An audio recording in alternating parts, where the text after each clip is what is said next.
Patay sa pamamaril sa Caloocan ang isang lalaki at kanyang misis dahil umano sa away sa lupa.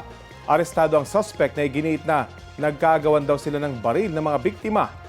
Balitang hatid ni EJ Gomez. Dugo ang nakahandusay ang 45 taong gulang na lalaki at 50 taong gulang na asawa niya sa Barangay 167 Liano, Caloocan nang data ng mga otoridad hapon nitong linggo.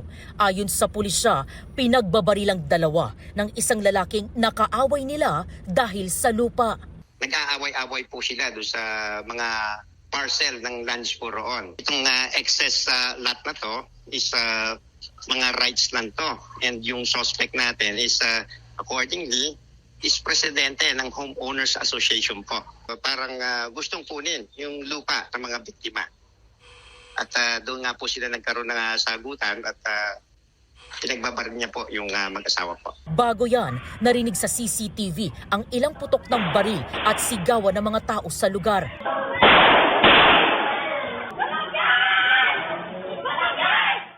Ilang saglit pa, kitang naglalakad ang gunman, hawak ang ginamit na baril.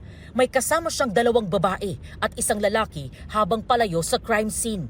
Ayon sa anak ng mga biktima, lasing umano ang gunman at siya raw ay nanugod at nagsimula ng away sa kanilang lugar. Ilang beses din daw nagbanta ang sospek sa pamilya ng mga biktima. Nagbitaw po siya ng salitang, tama yan, bantayan niyo yung mga lote niyo, baka mawala. Doon na po nagsimula yung sagutan nila ng mother ko. Inulit-ulit niya po yung pagpapuputok sa magulang ko. Naitumba niya na yung tatay ko eh. Pinagpuputokan din po kasi yung mother ko. Apakahayop po kasi ng ginawa niya. Hindi na po makatawin. Pakademonyo na po.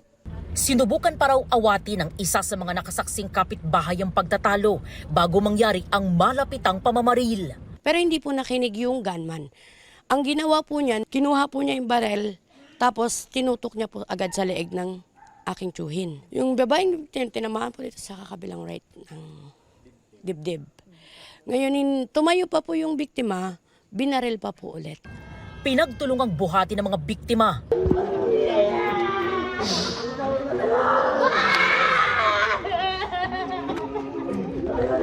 Sa follow-up operation ng Caloocan Police, naaresto ang 64 anyos na sospek. Na-recover sa kanya ang 45 caliber pistol at ginamit na motorsiklo sa pagtakas. Ayon sa sospek, kasama niya ang kanyang sekretary, kapatid na lalaki at asawa niya ng maganapang krimen. Mariing itinanggi ng sospek ang pamamaril. Nagkaagawan daw sila ng baril ng mga biktima.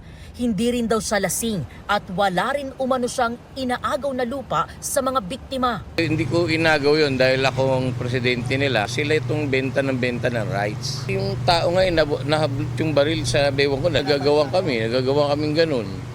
Unang putok, tumama sa babae. Nakakalungkot mong isipin, talagang sobrang nagdaramdam ko rin dahil buhay yun nawala. Sa custodial facility ng Caloocan Police nakadetain ang suspect na nakaharap sa reklamong 2 counts of murder. EJ Gomez, nagbabalita para sa GMA News.